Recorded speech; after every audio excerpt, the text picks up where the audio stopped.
ശ്രീമന്നാരായണീയം ദശകം 3 ഭക്തിപ്രാർത്ഥന.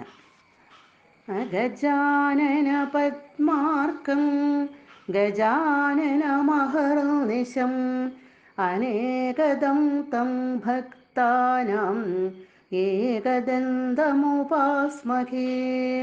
സരസ്വതി നമസ്തുഭ്യം വരദേ ജ്ഞാനരൂപിണി വിദ്യാരംഭം കരിഷ്യാമി സിദ്ധിർഭവതു may സദാ.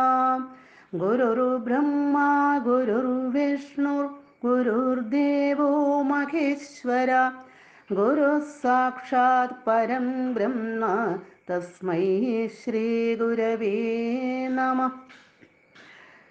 ശ്ലോകം 1. വൃത്തം ശിഖരിണിയാണ്. ഓം നമോ ഭഗവതേ വാസുദേവായ.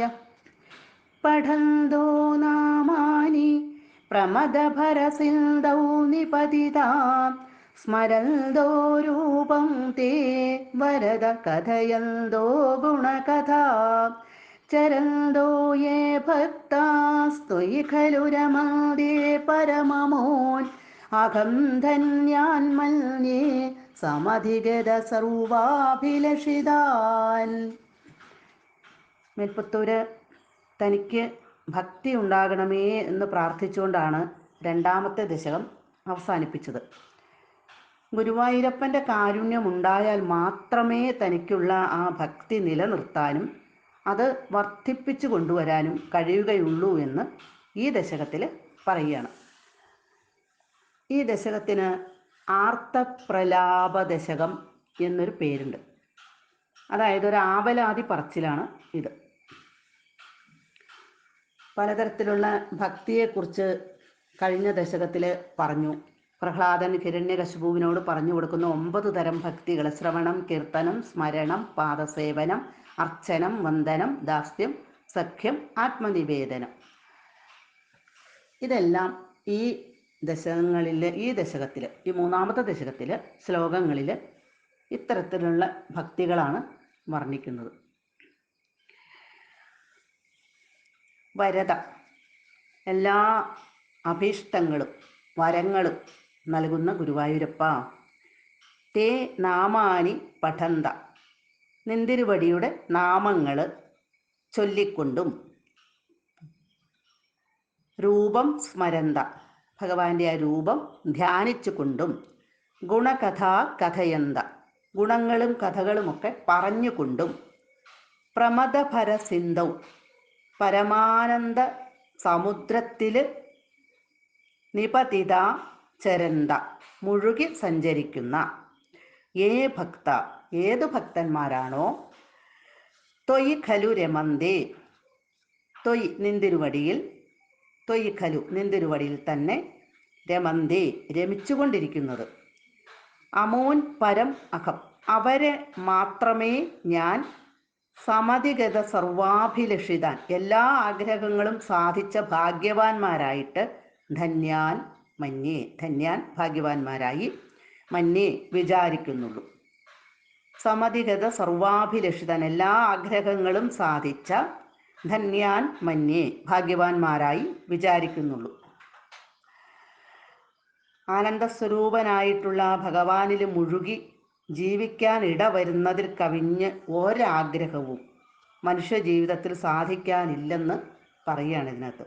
ഈ വിധത്തിലുള്ള ഒരു ഭക്തനാവാനാണ്, ഭഗവാനിൽ മുഴുകി, പരമാനന്ദ സ്വരൂപമായ ആ ഭഗവാനിൽ മുഴുകി ജീവിക്കാൻ സാധിക്കണേ. അങ്ങനെയുള്ളൊരു ഭക്തനാവാനാണ് തൻ്റെ ആഗ്രഹം എന്ന് മേൽപ്പത്തൂർ ഇതിൽ പറയുകയാണ്.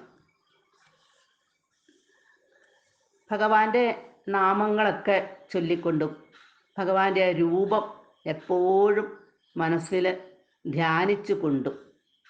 സ്മരണം, കീർത്തനം തുടങ്ങിയുള്ള കാര്യങ്ങളാണ് ഇതിനകത്ത് പറയുന്നത്. ഗുണകഥകൾ, ഭഗവാന്റെ കഥകളൊക്കെ പറഞ്ഞുകൊണ്ടും. പരമാനന്ദമാകുന്ന സമുദ്രത്തിൽ മുഴുകി പരമാനന്ദം അനുഭവിച്ചുകൊണ്ട് സഞ്ചരിക്കുന്ന ആ ഭക്തന്മാർ അവനിൽ തന്നെ രമിക്കുന്നു, തന്നിൽ തന്നെ സന്തോഷം കണ്ടെത്തുന്നു. അവർ മാത്രമാണ് എല്ലാ ആഗ്രഹങ്ങളും അഭീഷ്ടങ്ങളും സാധിച്ച ധന്യരായിട്ട് ഉള്ളവർ, ഭാഗ്യവാന്മാരായിട്ടുള്ളവർ എന്നാണ് ഇതിനകത്ത് ഈ ശ്ലോകത്തിൽ പറയുന്നത്. ഇവിടെ മേൽപ്പത്തൂര് 2 ദിവസം ഓരോ ദശകങ്ങളും ചൊല്ലിക്കൊടുത്തു. 3-ാമത്തെ ദിവസം പതിവ് പോലെ വരുമ്പോഴേക്കും തീരെ വയ്യ, ശരീരമാസകലം വേദന കൊണ്ട് ഒരു നിവൃത്തിയില്ല. അപ്പോൾ അവിടെ വന്നിരുന്ന് ഭഗവാന്റെ മുമ്പിൽ വന്നിരിക്കുമ്പോൾ കാണുകയാണ് ധാരാളം ഭക്തർ ഭഗവാനെ തൊഴുത് പ്രദക്ഷിണവും വച്ച് ഭഗവാന്റെ നാമങ്ങളെല്ലാം ജപിച്ചുകൊണ്ട് ഇങ്ങനെ പരമാനന്ദം അടഞ്ഞ് നടക്കുകയാണ്, സന്തോഷത്തോടു കൂടി സഞ്ചരിക്കുന്നത് കാണുകയാണ്. അപ്പം ഇദ്ദേഹത്തിന് അങ്ങനെ പറ്റുന്നില്ലല്ലോ. ആ ഒരു സങ്കടം മുഴുവനും ഇവിടെ ഒരു ആവലാതി പറച്ചിൽ ആയിട്ടാണ് ഈ ദശകത്തിൽ ഉൾക്കൊള്ളിച്ചിരിക്കുന്നത്. അപ്പം ഭഗവാനോട് പറയുകയാണ്, എനിക്കിതൊന്നും പറ്റുന്നില്ല. അപ്പം ഇങ്ങനെ നടക്കുന്ന ഈ ഭക്തന്മാരെ കാണുമ്പോൾ മനസ്സിലാക്കുന്നത് എന്താണ്? അവരാണ് ഏറ്റവും ഭാഗ്യവാന്മാർ എന്ന് അദ്ദേഹത്തിന് തോന്നുകയാണ്. ആവലാദികൾ പറയുന്നത് കൊണ്ടാണ് ഈ ദശകത്തിന് ആർത്തപ്രലാപം എന്നുള്ളൊരു പേര് വന്നത്. ആർത്തപ്രലാപ ദശകം എന്ന് പറയുന്നത് അതുകൊണ്ടാണ്. സർവത്ര ഗോവിന്ദ നാമ സങ്കീർത്തനം, ഗോവിന്ദ ഗോവിന്ദ.